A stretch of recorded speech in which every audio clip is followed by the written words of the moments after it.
1883, Washington County, Mississippi. The record says nothing happened that year. The census skips a family. The newspaper skips a fire. And the church skips an entire October. But something did happen. Something so unnatural, so unfitting of the land and the God that reigned over it, that the people who lived it chose silence over salvation. The kind of silence that seeps into bloodlines. A silence bought with burnt fields and sealed doors. Because for one brief moment in 1883, the line between faith and fear dissolved on the edge of the Mississippi Delta, and no one was ready for what stepped through. A missing priest, a farmhouse with no foundation, and 4 brothers who were never supposed to exist. Before I tell you what we've uncovered, I need to ask you something important. This channel isn't for everyone, only for the bravest souls who dare to uncover the mysteries others fear to speak. If you're one of those true mystery seekers, then hit that subscribe button and let me know in the comments what state or city you're listening from. Are you brave enough to learn what really happened when faith and science collided on the Mississippi frontier? Then let's step back into 1883, where belief and dread walked hand in hand. It began not with a scream, but with a silence. October 3rd. The last known sermon delivered by Father Anselm McRae, the head priest of St. Jude's Parish just outside of Greenville, Mississippi. His handwriting was steady. His notes were ordinary. He mentioned the cold arriving early that year, the harvest being thin, and the congregation's prayer list growing longer by the week. But after that entry, nothing. No records of service, no announcements, no funerals, not even a mention in the local ledger which documented everything from birth baptisms to snakebite recoveries. It was as if he had simply ceased being.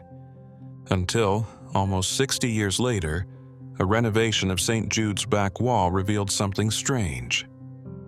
Behind the plaster and cedar beams, a hollow space. Inside that space, a small cedar box. And inside the box is a journal, bound in worn leather. Pages warped from time and moisture, but legible. The first words, "Do not let the fourth speak." The pages that follow were filled with the priest's trembling thoughts. Some rational, others borderline heretical. And one name appeared again and again throughout the entries, always underlined, always circled in ink that seemed darker than the rest. The Alders. No such family was recorded in the 1880 Mississippi census. No marriage records, no land grants, no church tithe envelopes. Yet, according to the journal, they lived just 15 miles east of Greenville, in a valley now swallowed by vines and cotton. There were 6 of them. Elias Alder, the father, a devout Pentecostal man who claimed visions in his youth and led family prayer with the fury of a revival preacher. Miriam Alder, the mother. Seldom mentioned, except in passing, she weeps without sound. And then the sons, 4 of them. No names, only the identifiers. 1st, 2nd, 3rd, 4th.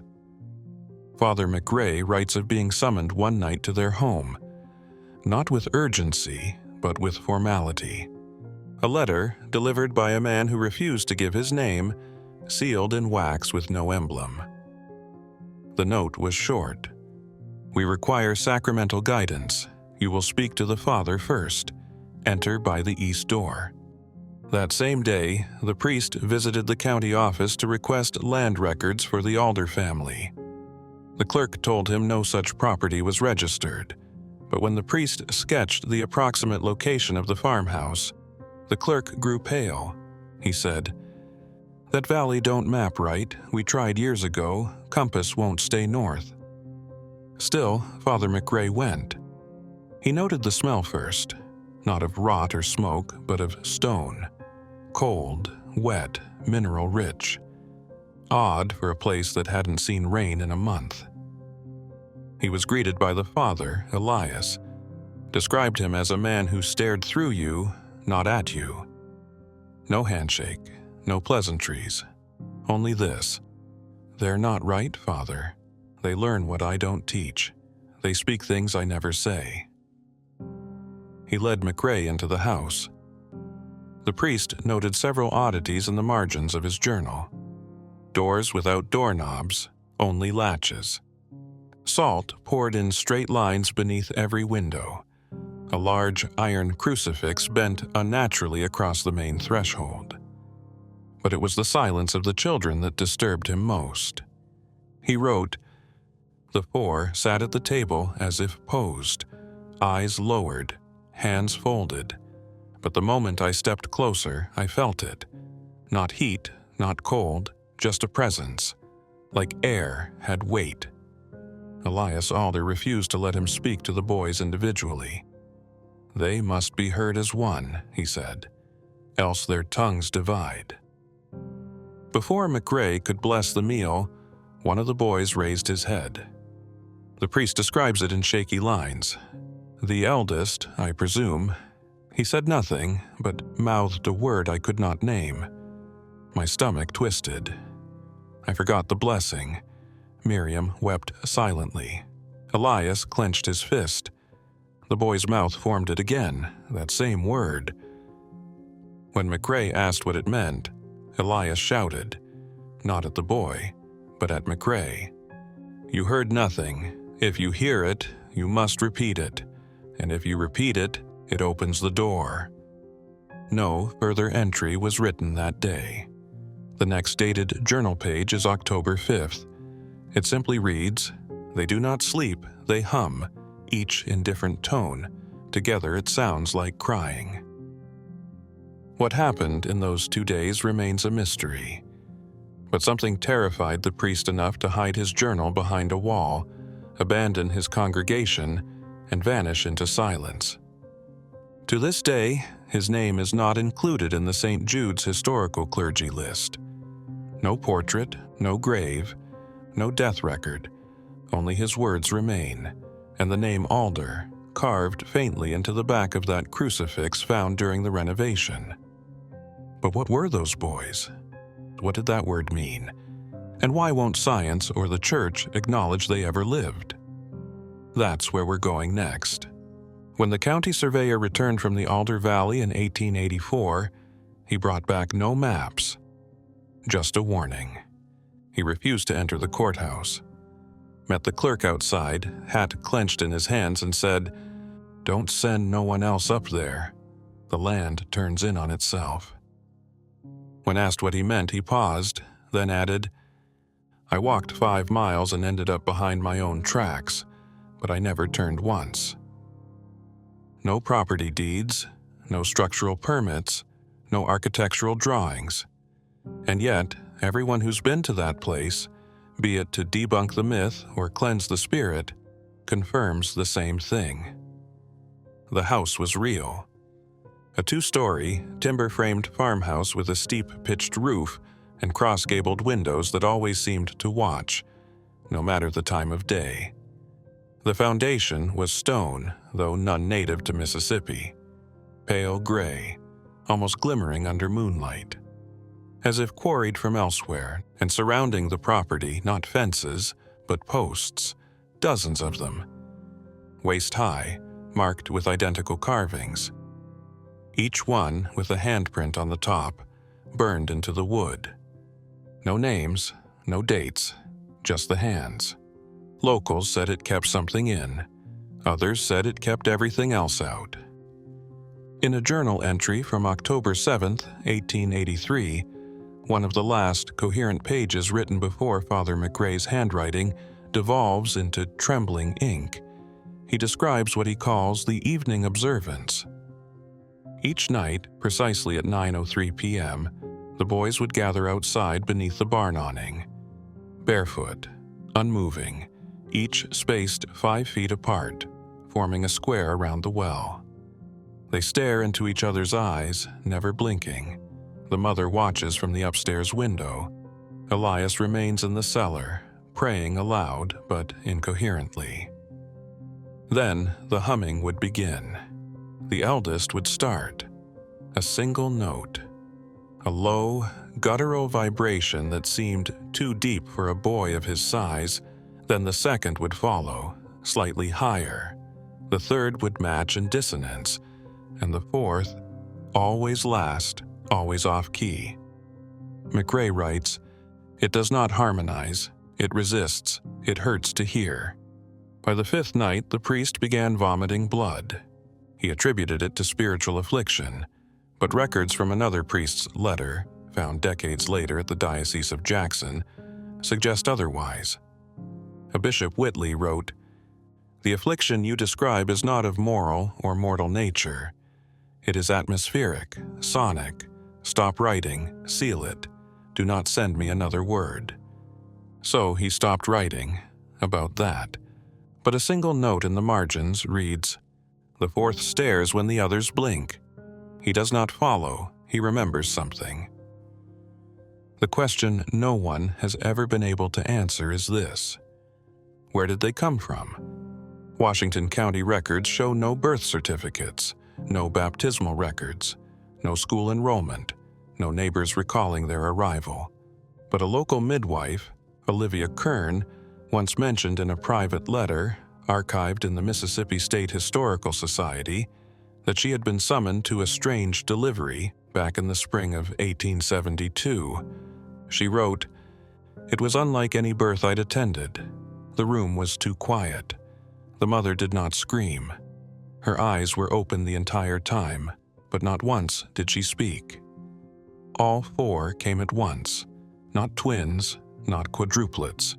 Each boy came with a separate push, 1 minute apart. More disturbingly, the fourth did not cry. He laughed, a sound that made my knees give. I asked to leave early. They never paid me." From that point on, Olivia refused to serve homes outside of Greenville again. The story might have faded there, just another eerie frontier myth, except for one final thread: the voice.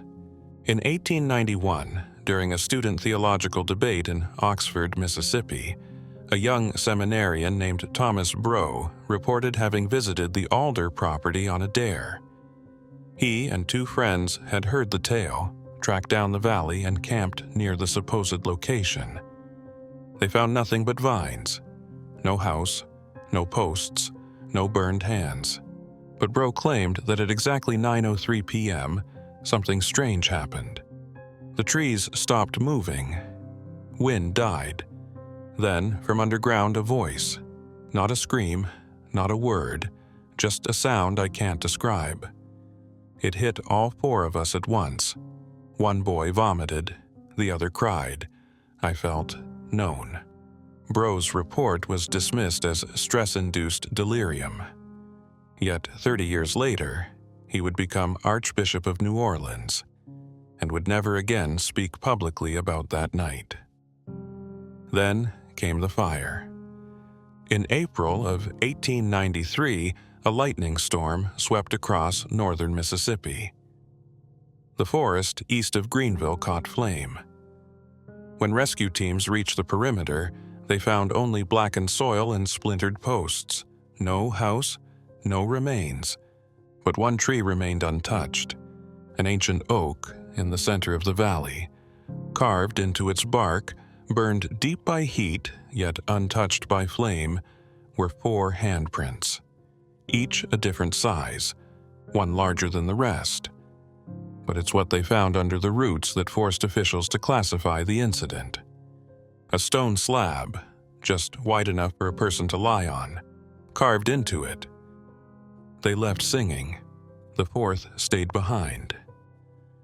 So why won't science study this? Why won't the church allow the journal to be published in full? Because to admit the existence of the Alder sons is to admit something far worse. That faith alone didn't contain them. That logic couldn't explain them. And that something old, something predating both, might have spoken through them. And once it speaks, if you hear it, you remember it. That's what scares them. That's what still scares them, because belief can be tested. But memory, memory can be planted. And if the fourth is still here, somewhere under the ash and moss, we might not remember him now, but he remembers us, and soon we may hear that word again. In the spring of 1924, a man named Carter Miles purchased a portion of land east of Greenville. He wasn't a spiritualist, nor a historian, just a 36-year-old World War I veteran looking to escape city noise. He wanted quiet, stillness, and something about the land near the former Alder property, flat, vacant, untouched, seemed perfect for it. But the deed wasn't normal. The seller, a Jackson real estate agent named Penrose Harling, had included a legal clause not seen before or since. The buyer agrees not to construct permanent structures between the dates of April 3rd and May 7th under risk of atmospheric disturbance or psychological disassociation. Miles laughed when he read it. A superstitious joke, he figured, but he signed anyway. It was only later, after the second voice message was found, that people realized what had started. April 12, 1924. Carter begins building a single-room cabin with his brother Daniel.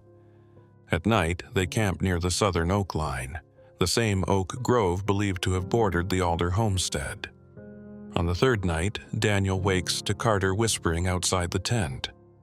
Not talking in his sleep, responding, pausing, waiting, whispering again. When asked in the morning, Carter says he was praying. Daniel doesn't press it. But it happens again, night after night, whispering, pauses, replies. Then, on April 17th, Daniel disappears. His boots are found 30 feet from the fire pit, still warm. His belt, looped neatly over a branch. No signs of struggle, just the faint smell of sulfur in the air. Carter reports the disappearance but says something else in his written statement. The air wasn't moving, it's like it was waiting for something, or someone. He sleeps alone the next 3 nights. Then, on April 21st, he records the sound. The wax cylinder wasn't discovered until 1971. Found in a rusted metal case behind a false panel in Carter's rebuilt cabin, long after it had burned down. The audio, now archived at the Mississippi Folklore Institute under restricted access, has never been released to the public in full, but the technician who digitized it described it in chilling detail. The first part is just static, maybe wind, then a voice very faint, childlike, but drawn out, like it's underwater. It speaks a single word over and over, something like Shama, Shama. I slowed it down, reversed it, it doesn't change. When asked how it made him feel, he simply said, uninvited. Carter vanished 2 weeks later. No one searched long. His case was quietly archived as a voluntary disappearance, but his cabin, which was meant to be a silent retreat, became the site of strange reports for decades. From 1931 to 1945, at least 6 people claimed to hear voices while hiking near the grove, always between April and May. One man, a retired nurse from Vicksburg, described the sound as not a voice in the air. It's a voice in your teeth, like it's echoing inside your bones. A teenager, camping nearby in 1952, tried to record it on a reel-to-reel. When he played the tape back later that night, the room reportedly went cold. His father described waking to find the boy sitting bolt upright, eyes wide, blood running from his ears. The tape itself was blank. By 1963, local authorities restricted access to the area during those critical weeks.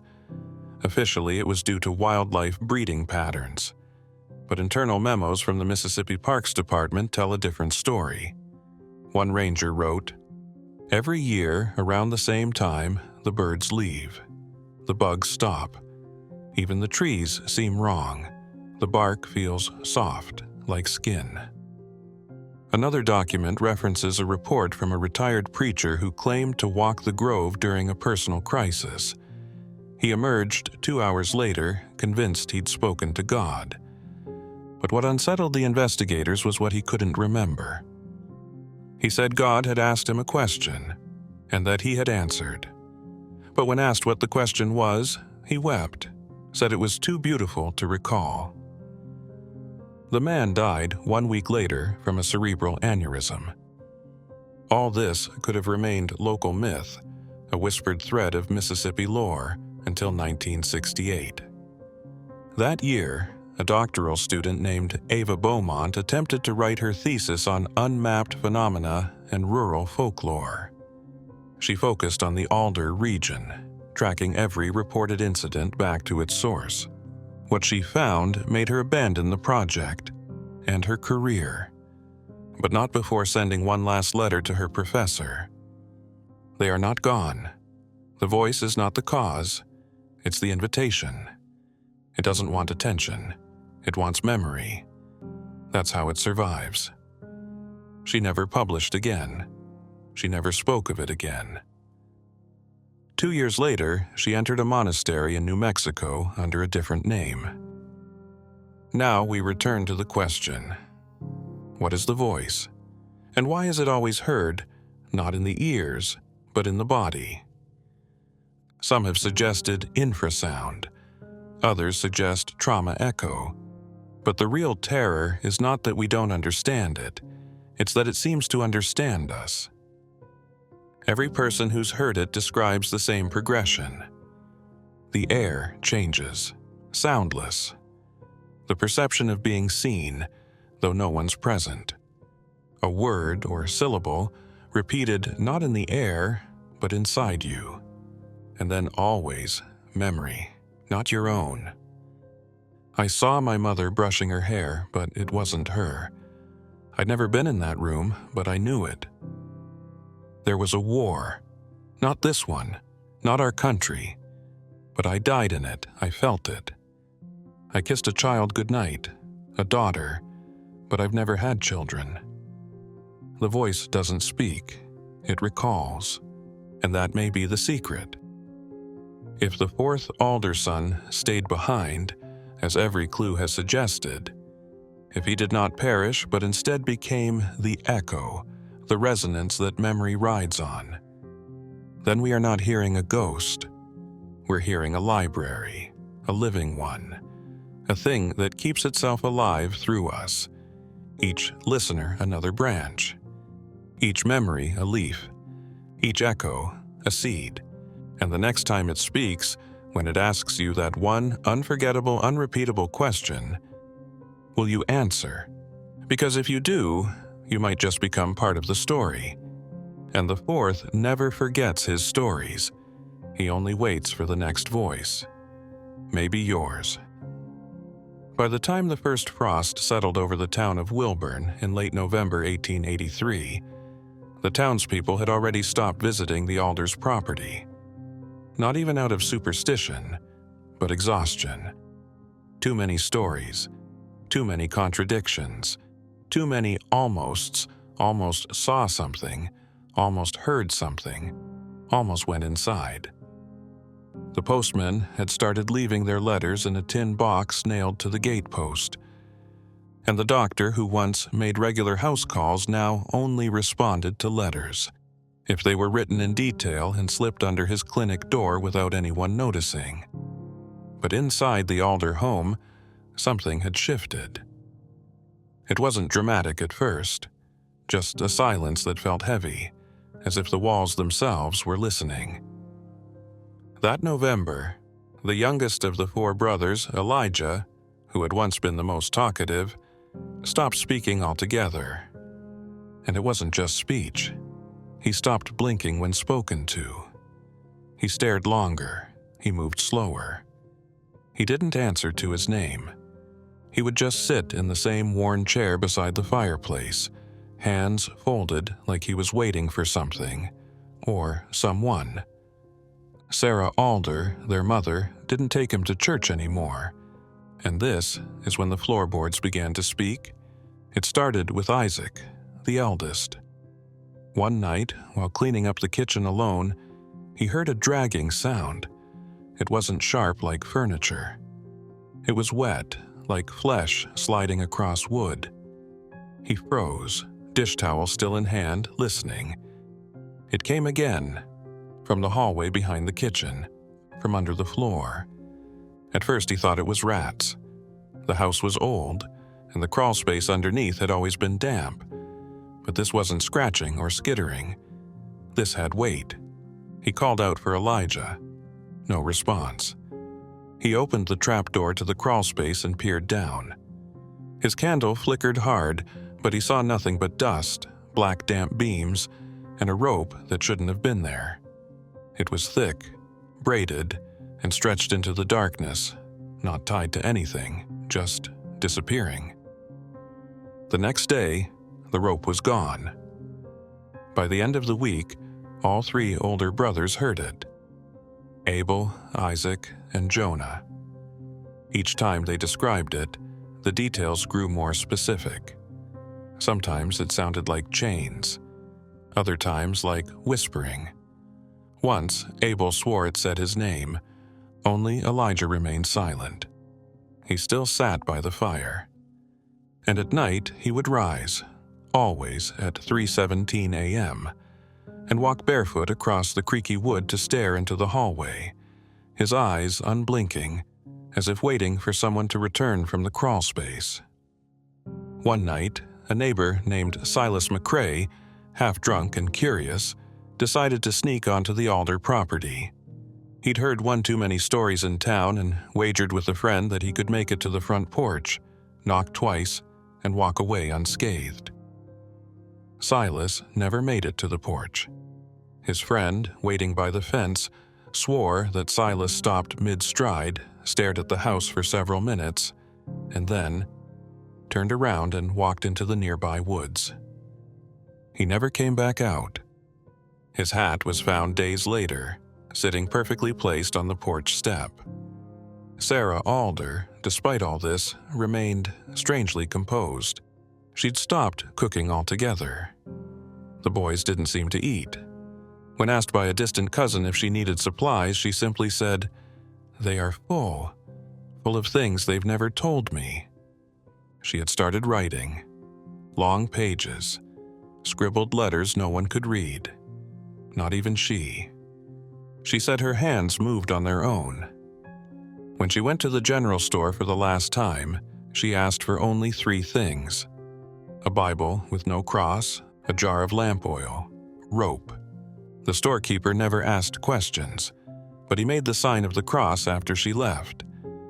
The last official document recorded before the disappearances was a letter sent from Isaac Alder to Dr. Halstead, dated December 1st, 1883. It reads, "Dear Sir, Elijah no longer blinks. We do not sleep. The floorboards speak in voices we once trusted. There is a face under the house we all recognize but cannot name. If you read this, do not come. You will be taken into memory and unmade. We have fed the thing everything but our names. Those remain ours. For now. Please remember us how we were. Isaac Alder." What happened next has no direct records, only the aftermath. On December 11th, the house was found empty. No sign of a struggle, no signs of life, only the fireplace still burning. And written in the soot above the hearth were 4 names, carved deeply into the stone: Isaac, Abel, Jonah, Elijah. Each name was crossed out, beneath them, still inside. Local Sheriff Benjamin Trent, one of the few men brave enough to search the house, later told a reporter off the record, "You know what shook me most? Not the names, or the fire still burning, or even the noose I found hanging in the attic. It was the echo. When I stepped on the floorboards near the kitchen, it sounded hollow, but not empty, like something was tapping back, counting. And I swear on my life, when I whispered, 'Who's there?' it answered, 'Elijah.'" The Alder home was never burned down, no one had the courage. Instead, it was sealed. Boards were nailed over the doors. Salt was poured around the foundation, and a sign was hammered onto the gate. Property of the state, do not enter. But over the years, that sign weathered. The boards rotted. And the rope, yes, the same rope, was once again found, coiled neatly by the porch. They say you can still hear footsteps beneath the floor if you press your ear to the planks. Not rats, not pipes, names whispered in the dark, waiting to be learned again. By January of 1884, the Alder House had become a ghost story told around campfires and barroom tables. But as with all things that cross into myth, something curious happened. The story traveled farther than it should have. It reached places it was never meant to reach. One of those places was New Haven, Connecticut, specifically the desk of Dr. Solomon Dreyfus, a scholar in anthropology and emerging fields of psychogenetics. He had a reputation for chasing stories others refused to touch. Not because he believed them, but because he believed in patterns. And the Alder case, he said, reeked of a forgotten pattern begging to repeat itself. So he packed a suitcase, took a train to Vicksburg, and from there hired a coach to the edge of Wilburn. He carried 2 leather-bound journals, a revolver, a crucifix he said was gifted by a dying nun, and a box of surgical tools wrapped in cloth. When he arrived, he didn't stop at the sheriff's office. He didn't ask permission. He went straight to the house, and he walked in. The front door creaked open for him. He noted the smell first, not death or rot, but lavender and iron, like old blood dressed in perfume. His journal, later found in pieces, described the interior as frozen in time, as if the residents had simply stood up mid-meal and disappeared. Plates on the table, one chair pushed slightly askew, a mirror that reflected the hallway behind him, but never him. He found the rope again, this time curled under the hearth. He followed it through the crawl space. He found scratches on the underside of the floorboards, 4 sets, each with different lengths, patterns, and depth. But most disturbing, he wrote, were the symbols etched into the walls. Not letters, not words, just repetitions. Triangles, circles inside circles, an hourglass with the sand falling upward.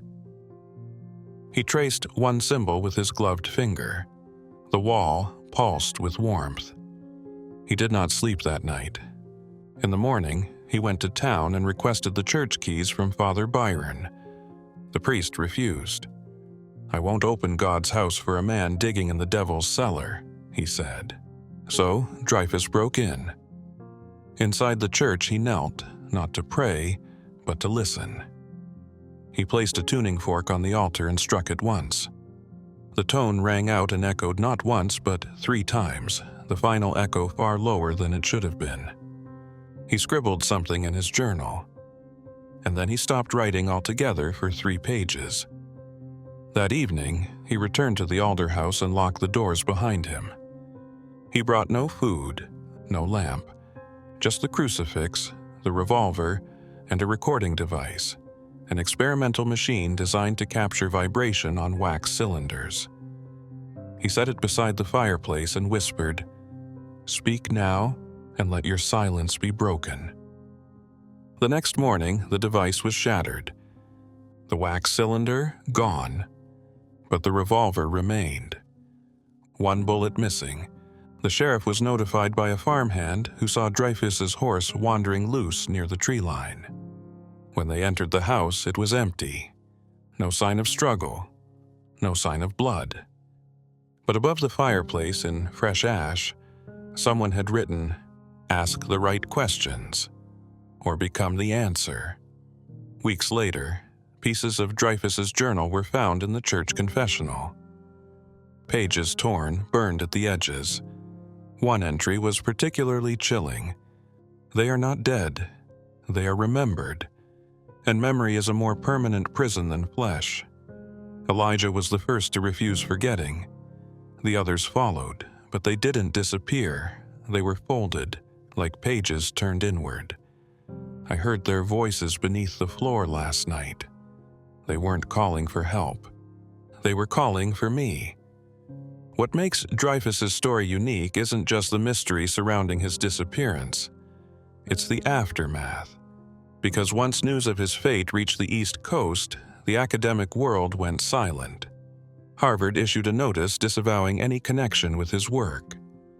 Yale locked his remaining files behind restricted access for over 50 years. And a curious entry appeared in the minutes of a private society meeting in 1884, known only by its initials, ASP. The entry read, "The Alder manifestation confirms resonance patterns. Recommendation: avoid further cognitive entanglement. Subject E shows signs of mnemonic infection." A mnemonic infection. A mind infected not by bacteria or trauma, but by memory itself. This idea that memory could become viral, that it could haunt, alter, even consume the host, is what caused the scientific community to quietly bury the Alder case. Because it wasn't just about 4 boys. It was about something they remembered that we were never meant to. And once one man remembered it too, he was gone. There's one last artifact you need to know about. In 1929, an antiquarian in Jackson, Mississippi, acquired an old phonograph cylinder from an estate sale. It was unmarked, cracked, but when played, it produced faint audio, most of it garbled. Except for 4 seconds. A voice, male, calm. "They're not under the house. The house is under them." Then silence. And at the very end, a sound like fingernails on wood, and a child humming. That cylinder is now lost. The antiquarian went blind 2 weeks after playing it. So, why won't science study the Alder brothers? Not because there's no evidence, but because the evidence talks back. Because every time someone tries to catalog, dissect, or explain what happened in that house, something responds. And what it says is always the same, still inside.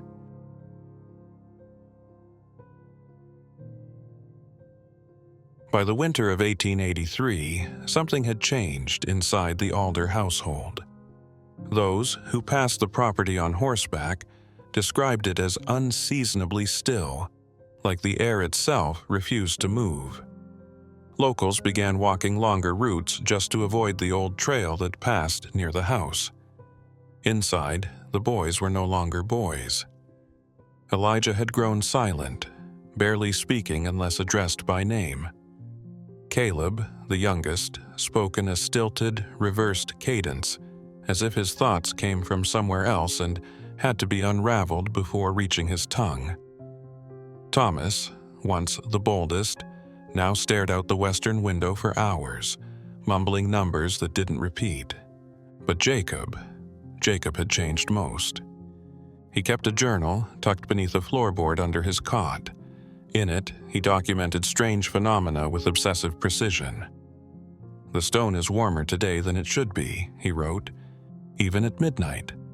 I tested it with my palm, no fire nearby. The heat comes from below. When I knocked 3 times, the rope in the attic twitched." He started drawing too, symbols carved into the margins, lines that spiraled into each other, triangles nested inside one another. Some of the sketches matched native Choctaw protective runes. Others didn't match anything. The journal wasn't found until decades later, and even then, several pages had been deliberately removed. But one passage remains, undated and written with a shaking hand. "Mama won't go near the basement anymore. She hears voices when she sleeps, but only when her head points west. The house has chosen us. I feel it in my spine. We are not alone in this place." It's around this time that neighbors reported the first confirmed event, one that made it into the county ledger. November 12, 1883. A light shining up from the ground, seen from across the prairie. That light, witnesses said, didn't come from the house. It came from beneath it. A glow, cold and steady, like moonlight filtered through bone. It pulsed once every 8 seconds, perfectly timed, like a heartbeat amplified through earth. 3 men rode out to investigate. Only one returned. His name was Ephraim Riggins, a Civil War veteran, a practical man. His account, written in a letter to the sheriff, was short and erratic. We reached the property before sunrise. The sky was black, but the ground shone like the reflection off a mirror buried shallow. I told Madsen to check the cellar door. He didn't hesitate. He was like that. When he opened it, something breathed out. Not wind, not air, something warm, thick. I didn't see what he saw, but he dropped his lantern and screamed like it wasn't his own voice. Amos grabbed the rope in the barn as if it would help. He went still the moment he touched it. I ran, I left them. May God forgive me, because I won't. After that, the house was declared cursed by the local preacher, Father Jonas Milburn. He led a group of townsfolk out to purge the place with scripture and salt water. When they arrived, the doors were open. No one was inside, but in the middle of the living room, carved into the floor with surgical precision, was a perfect spiral, 3 feet wide, half an inch deep, still damp as if freshly cut. Inside the spiral were one child's shoe, a strand of hair, a tooth wrapped in muslin, and something worse. A drawing pinned to the floor with 4 iron nails, each corner labeled E, J, C, T. The drawing was of a door. Not a wooden one, not earthly. A circular portal surrounded by clawed hands, eyes, and what looked like vertebrae spiraling inward. At the center, a blank space. Above it, in shaky cursive, we remember the shape. No one claimed to have made the spiral. The preacher burned it, salted the house, nailed crosses to each threshold. But the ground didn't cool. The air remained wrong. 3 days later, Father Milburn suffered a seizure during Mass and was heard screaming, "The door! Don't open it! It eats faces!" He died that evening. Meanwhile, back in town, the mailman, a quiet man named Mr. Billings, received a letter addressed to the future family of this land. It had no stamp, no return address. Inside was a single page, folded in quarters. Don't plant, don't bury, don't build. The rope remembers. It's already underground. All you'll do is wake it. The county decided to demolish the house before anyone else got hurt, but the workers refused. Stories had spread about ropes that slithered like veins, about windows that showed not reflections, but watchers, about door frames that seemed wider the second time you walked through them. A decision was made to let the land go fallow. No one touched it for 30 years. And here's where it gets darker. Because in 1913, a new family, unaware of the history, purchased the land. The Prescott family. A mother, father, and 2 young daughters. They cleared the ruins, built a new foundation. And on the night they moved in, one of the girls, aged 6, began screaming. She said a rope had grown from the closet ceiling like a plant, twisting down, knot by knot. She said it whispered names. The parents dismissed it as night terrors. 2 days later, the girl disappeared. They found her in the basement, curled around a rock. It was smooth, circular, marked with a single spiral, and it was warm. So, if you've ever wondered why some plots of land stay vacant for decades, why locals speak of places as off, as wrong, as places where time forgets to pass, you're not imagining things. Some places remember, and some houses aren't haunted by spirits. They're haunted by rituals, by choices, by symbols carved in blood and whispered into bone. We don't know what brought Deputy Harold Bixby to the Alder House on the night of December 4th, 1883. The official story says he went to serve a health inspection order, one issued quietly by the county clerk after rumors of disease and spiritual sickness began circulating through the nearby townships. But the records are fuzzy. The clerk later denied ever signing such an order. What we do know comes from a journal, the last 6 pages of which were found buried in a tin box behind the deputy's own barn, discovered 80 years later by his great-grandson. No one in the family knew the journal existed, and once you read it, you understand why. Decker 4, 1883, 8 to 5 p.m. No sign of life from the house. The windows all dark. No fire smoke. Wind is heavy tonight. Smells like sulfur, but not quite. Like struck matches and wet copper. Something ain't right. Sheriff said don't linger, just post the notice and leave. But I need to see, I have to see. He should have turned back. The floorboards inside had warped upward, as though the house itself had tried to regurgitate its own foundation. Faint, scratching sounds came from below his feet, but he pressed on. 9:12 p.m. The parlor is colder than it should be, frost on the inside of the window, but I can still see breath rising off the floor like steam in spots. The rope in the attic is swaying gently. No wind. I called out for the boys. No reply. There's a smell under the rug. He moved it. 9:27 p.m. Found a seam in the floorboards. A trapdoor. Looks old. Iron ring inset. I said a prayer, then opened it. The space beneath the trapdoor was no ordinary cellar. It wasn't even aligned with the rest of the foundation. It descended at a slant, narrowing with every step like a funnel into the earth. 9:35 p.m. The steps are damp, lined with fabric. No, not fabric. Skin, tanned, stitched together, patches. Human? No, can't be, won't believe it. I hear singing. Later, we would learn that Deputy Bixby never returned home. The next morning, the sheriff organized a search party. They reached the Alder home at dawn. What they found was silence. No sign of the boys. No sign of the mother. The spiral on the floor had been recarved, this time deeper, and filled with ash. In the center stood a figure made of sticks, rope, and what appeared to be woven hair, dressed in a child's jacket. Each button was a molar, and beneath the floorboard where the trapdoor had been, only dirt.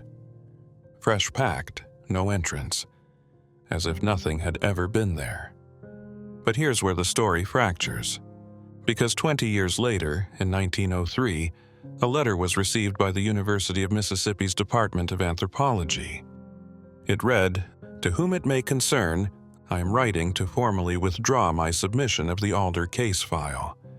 The materials I recovered from the site, bone fragments, cloth samples, and the boy's journal, are no longer in my possession.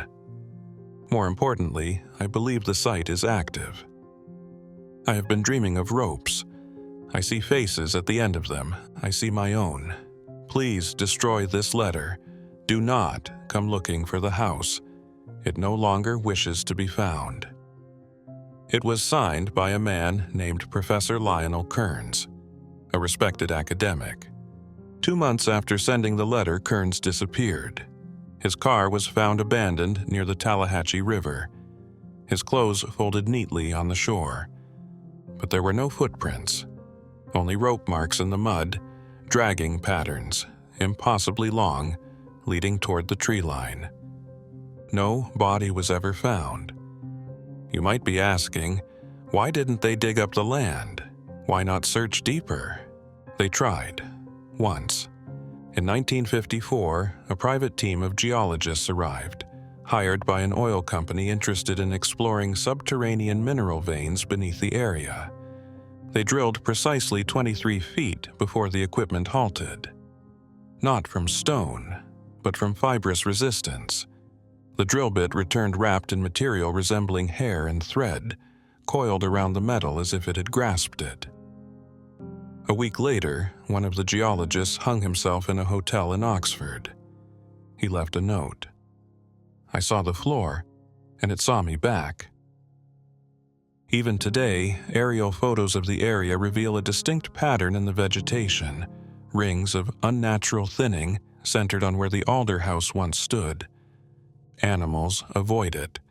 Birds don't fly over it. Locals won't name it. And though the house is long gone, witnesses still report light coming from the ground, only visible after midnight, and only to those who know where to look. A cold glow, 8 seconds on, 8 seconds off, like a heartbeat, still pulsing, still alive. So, what do we make of all this? Are we dealing with a haunting, a curse, a sickness of the land, or something far older? Something that does not forget even when buried. Maybe the alder boys weren't victims. Maybe they were the first keepers. Maybe they opened the door. And what came through never left. The library hadn't been touched in years. When the town of Winona finally secured federal funds to renovate its historic courthouse in 1972, workers entered the basement expecting dust, rot, and maybe the bones of forgotten paperwork. What they didn't expect was the box. It was found wedged behind a warped cabinet, beneath collapsed floorboards and a mold-eaten tarpaulin. It was about the size of a shoebox, wrapped in waxed canvas, sealed with thick twine, and stamped in rust-colored ink.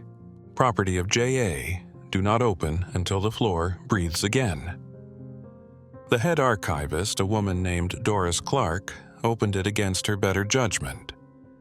She would later regret that decision, but by then it was too late.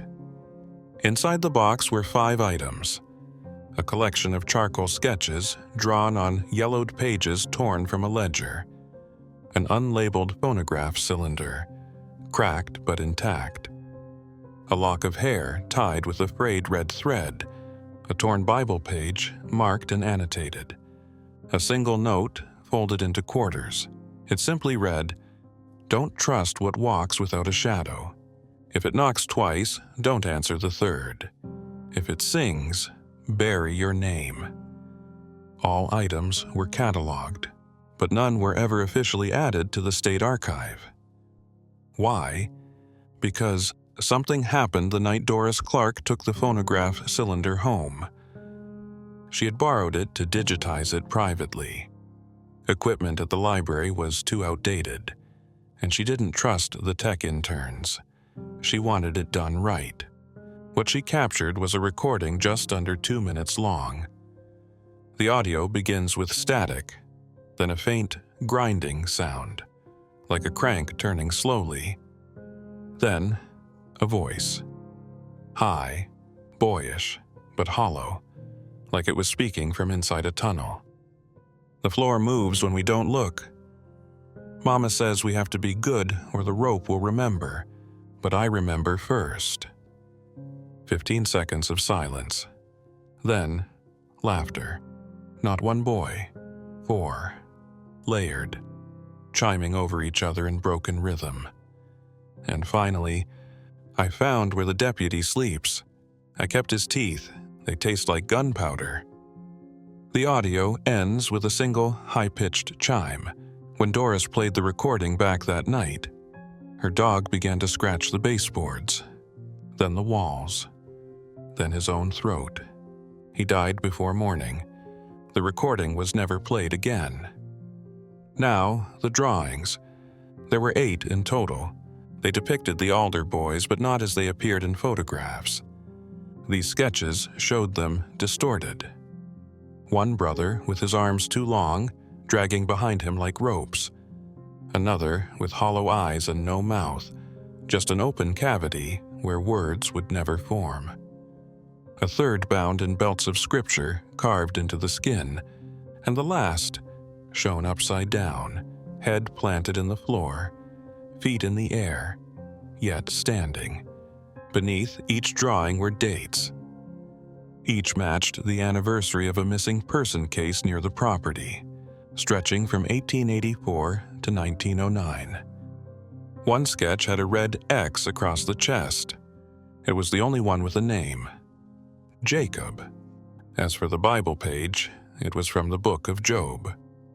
Chapter 26. Dead things are formed from under the waters, and the inhabitants thereof. Hell is naked before him, and destruction hath no covering. In the margins, Jacob had written, "He walks the earth upside down, and sings from the belly of the rope." We don't know how Jacob Alder created that box, or when. But based on the handwriting, the materials, and the language, it had to have been assembled after the events of 1883, meaning Jacob was alive. Or something was. And here's what haunts the investigators who studied the box in secret. The lock of hair inside? It was fresh. In '91, a document leaked from a now-defunct academic circle known as the Marrow Society, a group of folklorists, anthropologists, and ex-clergy who studied forbidden folklore across North America. They had heard of the Alder case. They believed the site had become a thin place, a rift in spiritual geography, where the border between life and death, matter and memory becomes permeable. They proposed the boys weren't haunted. They were hosts. And Jacob may have tried to break the pattern, may have warned us. But no one listened.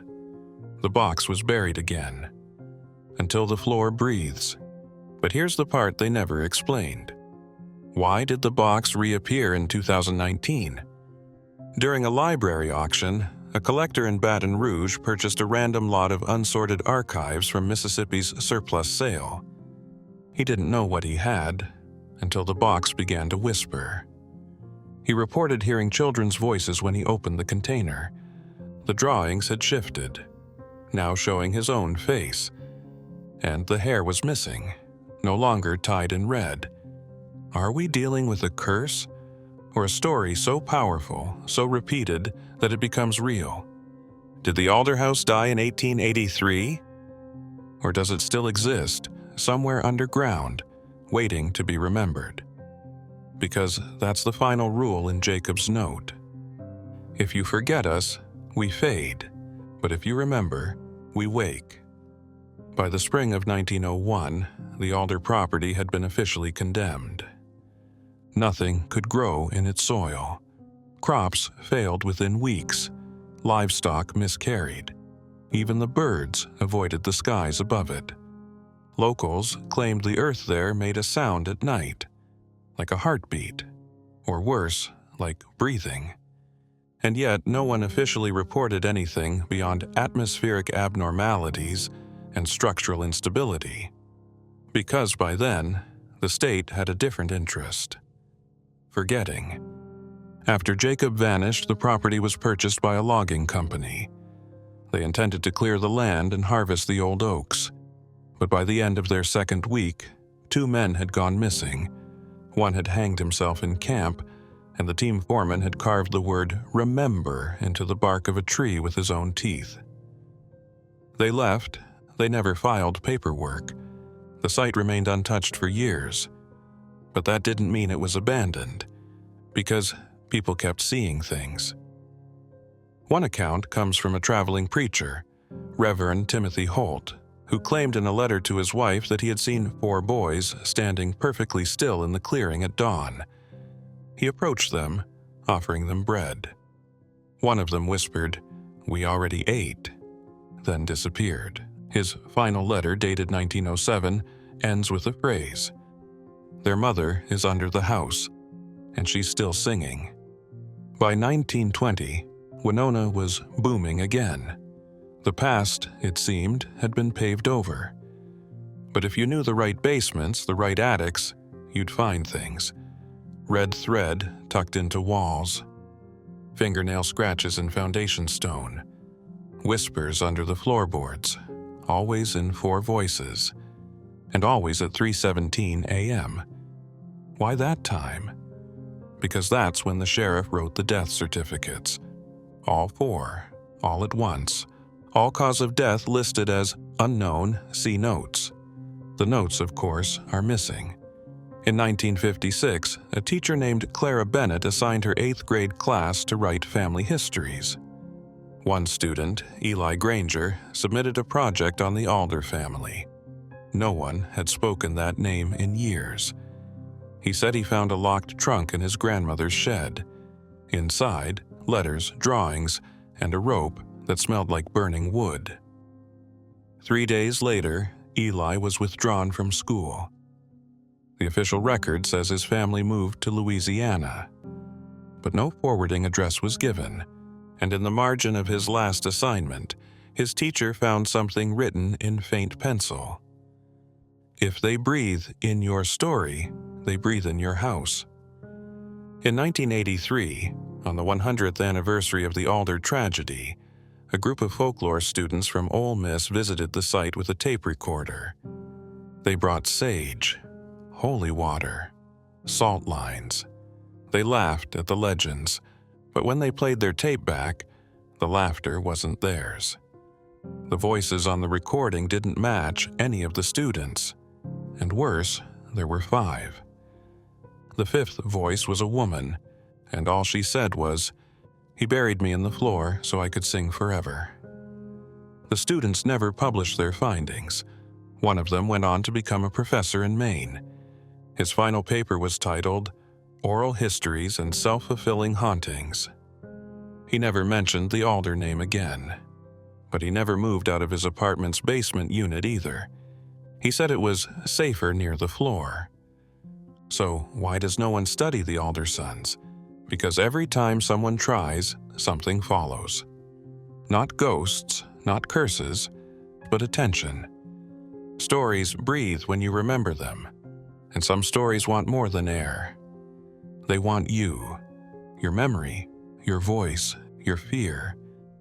They want to be told, because being forgotten is the only way they sleep. In 2015, a podcast briefly covered the case. The episode was taken down within 48 hours. Not for copyright, not for content. The host reported that her home security system caught movement beneath the floorboards. She lived in a second-floor apartment. No units below. Now, you've heard the full story, and you have a choice. You can forget. You can close this tab, walk away, and let the floor rest. Or you can comment your state. Share this with someone who doesn't believe in these things. Bring the story into the light. But know this: every whisper, every footstep at night, every soft creak in your floorboards might not be the house settling. It might be them, breathing, waiting, listening. If you've made it this far, you're not like most people. You're one of the few who can handle these truths. One of the few brave enough to remember. For more forgotten horrors, real hauntings, and stories the history books left behind, make sure to subscribe and join our community of Midnight listeners. If this story chilled you, you must watch our video on the macabre mystery of the Grayson family next.